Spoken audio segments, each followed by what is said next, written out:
room-to-room music, and this is a project which we've created with Jewish Care. It's very much about creating bespoke moments for people who are isolated and potentially lonely and can't leave their rooms.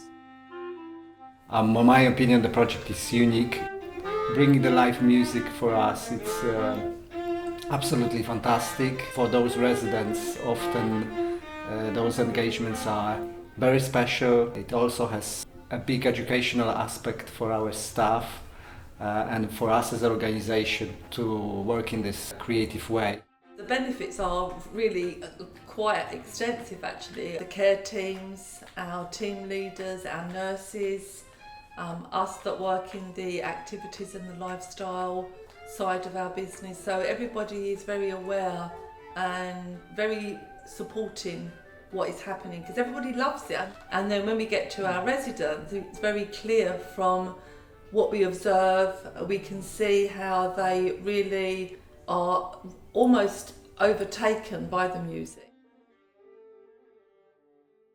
We try to go in without too many preconceived ideas as to what we're going to play, so we don't take music in, we just really take the cues from the residents. Maybe they'll tap their fingers or they'll just have a certain air about them that morning, and then we make something up to join their mood or to perhaps make little offerings towards them, perhaps to change their mood if they seem very down, and just sort of see where that musical conversation can go for them.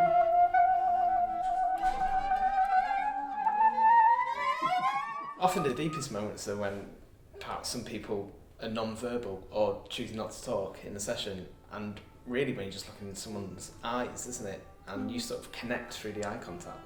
I think for me that's sort of the deepest impact these sessions have on me. This was an entirely new concept for me, going into a room to make music and having absolutely no plan.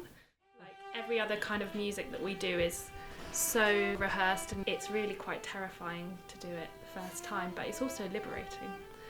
But it does mean that it gives the resident the opportunity to completely direct us, and we look for inspiration everywhere. Just the smallest hand movements, the smallest eye contact, anything that suggests they like something or don't like something, we'll try and pick up on. Today there was one resident that seemed to really like the higher register of the cello, so then I quickly knew not to use the lower register, and anything to make that human contact and that connection with them, we try and pick up on these little things. We have to be responding to that person at that moment, how they might feel. We sometimes talk about dancing because people are quite often very movement involved in the music, and it involves their bodies a lot. It is kind of like a dance as well, because we're trying to create an opening where a person can influence the music. There's something very special where we can steer ourselves towards the end of a piece and we all arrive there together. We know that the end is coming from that piece and there is the end, and that's something very satisfying, I think, to think that we shared it. We shared the making of it. You liked it? You were fantastic. Oh, well, so are you.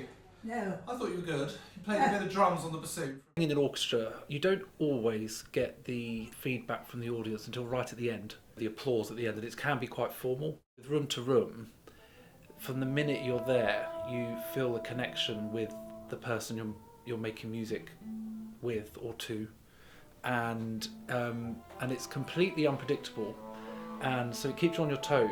But it's also just the sort of the power that the music has to lift someone's spirits. When you actually are in a room with a resident and you see it like that, it makes you realise what a great thing music is for so many people. You can come again. Oh, okay.